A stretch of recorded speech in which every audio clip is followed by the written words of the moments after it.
I think this is the third straight week that we've actually gotten some pretty big news on the weekend that's going to make us revisit our rankings. Obviously, I first want to discuss all the news, then we'll look at updated projections, and then we'll also go ahead and look at our updated rankings and see if we need to change anything.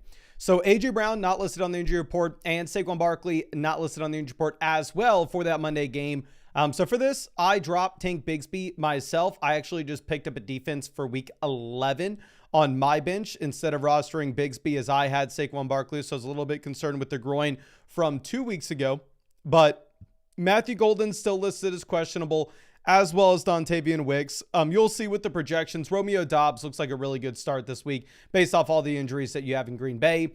Justin Fields will be the starting quarterback in week 10 for the New York Jets. You'll see the projections really are not a fan of Garrett Wilson specifically, but we can talk about that in a second.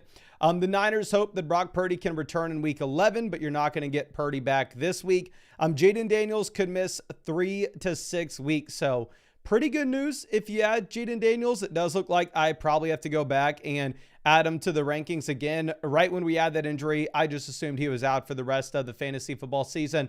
So I had removed him from the site entirely, but looks like that was probably the wrong move. Matthew Golden considered day-to-day. Aaron Jones expected to play in week 10. You'll see this with the projections in a second, but this makes it where under no circumstance can you start Jordan Mason. I actually thought Jordan Mason would have been an intriguing start this week. But again, things change. This is one of those I was expecting Aaron Jones to miss, and now he is going to play. So Shefty says that Kyler and the Cardinals are going to have to reevaluate their relationship going forward. This is the scariest thing my fiance could ever tell me. But if you're Kyler Murray, the writing was on the wall, right? You hope that he would have seen this coming from a million miles away. And yeah, we'll see what happens. I'd assume that Kyler and the Cardinals are not together in the long term, but they have a ton of guaranteed money going in his direction. Let's see. Puka Nacua not listed on the injury report. He will be fully good to go. Mac Jones going to start. Ricky Pearsall has been ruled out. Nick Chubb no longer listed on the injury report for week 10. So Woody Marks, not super exciting. Cooper Kupp, questionable. Torrey Horton is doubtful. If both Kupp, Torrey Horton, and the tight end in Seattle all miss, Shaheed could be playable his first week as a Seahawk, but you'd probably rather avoid it if you can. Ja'Cory Krosky-Barrett not listed on the injury report for week 10, but they did name Chris Rodriguez as a team captain, so I would not be excited to start JCM anytime soon. Terry McLaurin officially listed as out. Penny Sewell not listed on the injury report. Brian Thomas will not be playing. That was the expectation. Cole Kmet not on the injury report, and neither is Luther Burden. So you'll see DJ Moore is a player that needs to be on your bench. Now, the one thing that I was really hoping we were going to have information on by the time we kicked off this live stream was going to be what we have with DeAndre Swift. But DeAndre Swift, we do not have any clarity yet. He is still questionable. I have moved DeAndre Swift down my rankings, and I have moved Kyle Monangai up my rankings. We'll show you those in just 1 second. Obviously, I'm going to be live streaming late on Saturday night. I'm going to be live streaming early on Sunday morning, continuing to give you these updates and continue to answer your questions. So if you wanted to get that DeAndre Swift update, just make sure you are subscribed. And also, with that in mind, if you want to get guaranteed free questions that you can ask us in the live streams, where I'm going to be streaming every single day until Christmas answering your questions, you can take advantage of the offer on Underdog Fantasy. I'm about to show you all the projections on Underdog, which I personally use for my own fantasy team, making start to sit decisions if I am stuck on a player. But if you sign up to Underdog Fantasy and use promo code FLOCK, you will get $100 added to your account after you play your first 5. And on top of that, you'll get a free pick. I believe it's going to be a free Aaron Rodgers pick, higher, lower, half a total yard for the game tomorrow. And code FLOCK will give you free questions that you can ask me in the live streams that I'm streaming every single day until Christmas. Link is in the description as well as the comment section.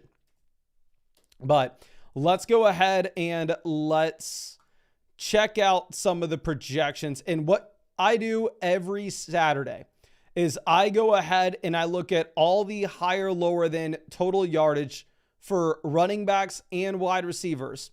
I rank them based off these projections, and I show you the rankings, and this allows us to see some players that maybe the fantasy football community is a little too high on and actually should be looking to bench, or vice versa, the players that maybe we are a little bit too low on.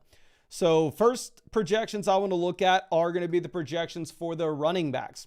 So again, I went ahead and I ordered these. You'll see my rankings on flockfantasy.com do not match these exactly one for one. But when I find that I am very different with the player in comparison to Underdog Fantasy, it does tell me I need to move this guy up my rankings. And one player that we had to move up our rankings in a dramatic way, both rest of season and this week, is Rico Dowdle. If you look at the tier of the elite running backs, here with the projections this week, you have McCaffrey, higher, lower, 119.5 total yards. Bijan, 116.5. Jonathan Taylor, 115.5. And Rico Dowdle, 113.5 total yards, higher, lower. So he projects out only 2 yards worse than Jonathan Taylor, 3 yards worse than Bijan Robinson, and 6 yards worse than Christian McCaffrey. So this was one of those instances where I saw this and went, well, you know what? We need to make sure that we are respecting Rico Dowdle in these rankings. And I moved Rico Dowdle up to our running back 4 in our rankings this week. I don't have him in the same tier as Underdog Fantasy does with these top level pieces. I have him more so in the Achane, Gibbs, James Cook, Saquon Barkley tier, but we did move him up dramatically.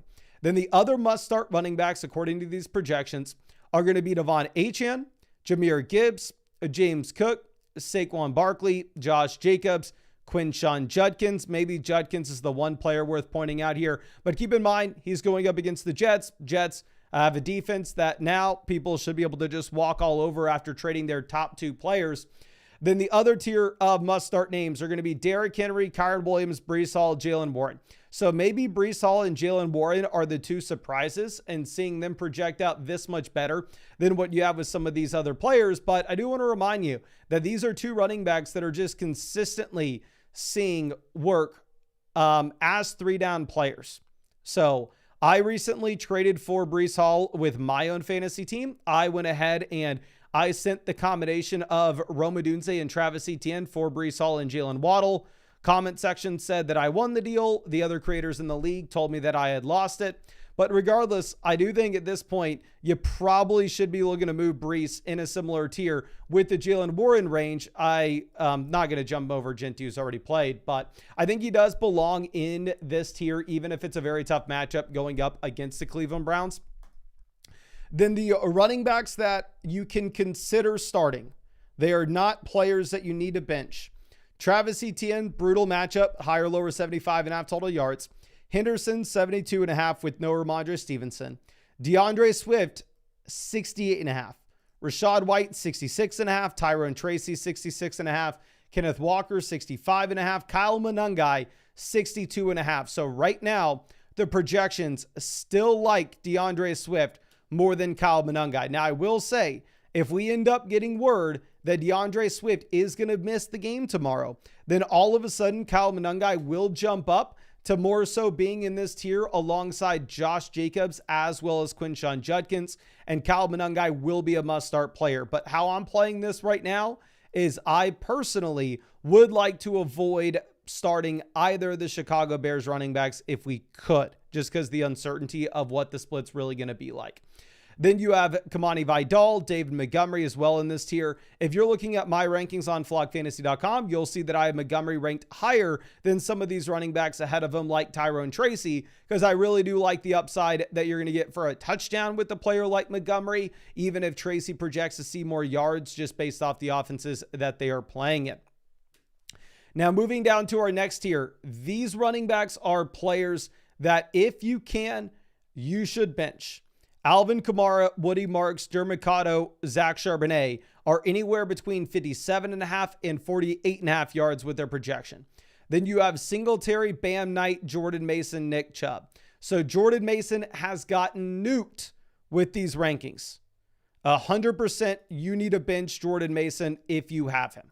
Again, I thought he was going to be interesting early in the week, but also I thought that you were going to have no Aaron Jones. And now that Aaron Jones is playing, my expectations are going to be that they split the backfield 50-50. Aaron Jones probably sees the work as a receiver.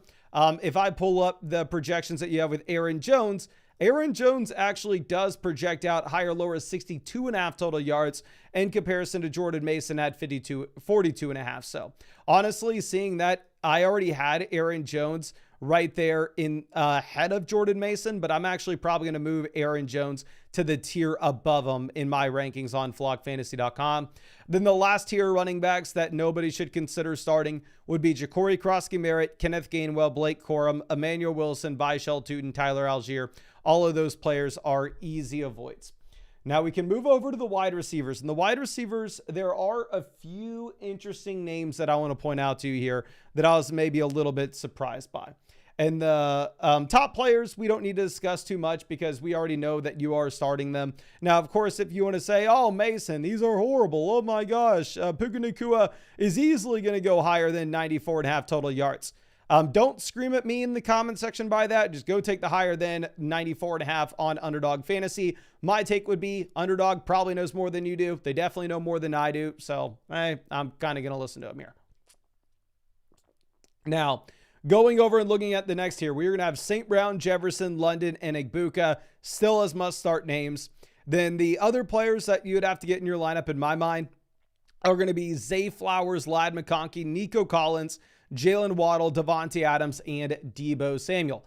I think maybe the two names worth pointing out here that people are going to be a little bit surprised to see how well they project out are going to be Nico Collins as well as Jalen Waddle. Typically, you will see these players that are the wide receiver ones in their bad offenses actually projecting out better from a yardage perspective than where you would see them from a like overall fantasy points perspective. And the reason for that is you're just looking at the touchdown probability being a little bit different for the names like Nico Collins, Jalen Waddle, and garbage offenses in comparison to somebody like Devontae Adams, which is why you'll see like Underdog as Nico and Waddle to have more receiving yards than Devontae Adams this week. However, if you look at my rankings, I have Devontae Adams ranked in an entirely different tier than Nico Collins and Jalen Waddle. Now, I hope that Nico and Waddle come through in a big time way like these projections would indicate, because I'm starting them on my own fantasy team. And I would tell you as well, if you have Nico, if you have Waddle, I definitely think you need to start them. Like I said, the wide receivers 12 and above here, I do think are must start names. Then taking a tier drop down, you're going to have Michael Pittman Jr., higher, lower 58.5 total yards, still a must start wide receiver. I would say most of these players inside the top 24, you are looking to start. A.J. Brown, Stephon Diggs, Alec Pierce, Marvin Harrison, Garrett Wilson, Chris Olave, Rome Odunze, Romeo Doubs, Devonta Smith, DK Metcalf, Wan'Dale Robinson. And I know some people are maybe a little bit surprised by one name here in particular. And that one name is going to be Alec Pierce. But yes, Alec Pierce currently is higher, lower 56.5 total yards. Whereas if you're going to look at somebody like DK Metcalf is currently higher, lower 51.5. So realistically, I'm not going to tell you to start Alec Pierce over Metcalf. You can see in my own rankings, I have Alec Pierce down at about wide receiver. You got to remove the bye weeks. If you remove the bye weeks, I have Alec Pierce around like wide receiver 27 in our rankings this week, despite him having the 16th best projection across all these players. So I'm a little bit lower on Alec Pierce than Underdog projections, but they clearly have Alec Pierce as a viable play if you're in a league in which you're dealing with a bunch of week 10 buys and you need to throw a wide receiver in. Then going over to our next tier, these are all of a sudden the wide receivers that if you can bench, I would want to. Khalil Shakir, Juwan Jennings, Parker Washington, Tez Johnson, Jamison Williams, Teteroa McMillan, Jordan Addison, Quentin Johnston, Keenan Allen, Darius Slayton, Shaheed. The one name that's maybe a little bit different in this tier than we're used to is Teteroa McMillan, but with the hamstring injury, I do think you have to lower your expectations for Tet McMillan. So if he was in your starting lineup, I would look to get him out. Again, you currently have Alec Pierce projected out for 11 more yards. So realistically, I would probably plan on picking up Alec Pierce from the waiver wire and starting him over Teteroa McMillan this week in particular. And then going over and looking at our last tier wide receivers, We have DJ Moore, Demario Douglas, Josh Downs, Christian Watson, Jerry Jeudy, Jacoby Myers, Christian Kirk, and Keon Coleman. Yes, DJ Moore's closer to like Keon Coleman this week than he is to, say, Marvin Harrison in the rankings. I know DJ Moore was very exciting as a play last week. We had him a lot higher in our rankings last week because he got to play the Cincinnati Bengals. But this week, the matchup's not nearly that good. While at the same time, you have Cole Kmet good to go. You have Luther Burden good to go. And without the pass catchers last week, DJ Moore still only had 6 targets. So if we're looking at the projections, the big 2 takeaways that I have from a wide receiver perspective is Alec Pierce is a very good start if you need a bye week fill-in. And at the same time, DJ Moore is somebody that I've seen some of y'all put in your starting lineups this week because he had the big week last week, and I would highly stray away from it. Big takeaways that I have from a running back perspective will be that DeAndre Swift, Kyle Monangai both probably look unstartable if you have DeAndre Swift playing. And then also Jordan Mason is now unstartable with the Aaron Jones status. But of course, if you want to say, Mason, these projections are absolute garbage, there's no reason we should ever be looking at these and no reason why we should consider tweaking our fantasy football rankings from them. I am so much smarter. I know so much more ball. Well, I got great news for you. I'll leave you the link to Underdog Fantasy in the description and the comment section of the live chat. You're more than welcome to go high and take the higher, take the lower on whatever player you think is wrong. You'll get $100 after you play your first 5 as well if you use code FLOCK. And you'll get a gimme Aaron Rodgers pick, higher, lower, half a total yard for the game tomorrow. And you'll get free questions so you can ask me in the live streams. And I'm live streaming every single day until Christmas answering your free questions. But I'll leave that link in the description in the comment section. I'll be live probably around 8:30 Eastern tonight to answer your questions. But thank you again, ladies and gentlemen. Really appreciate you. And hope I get to see you out in the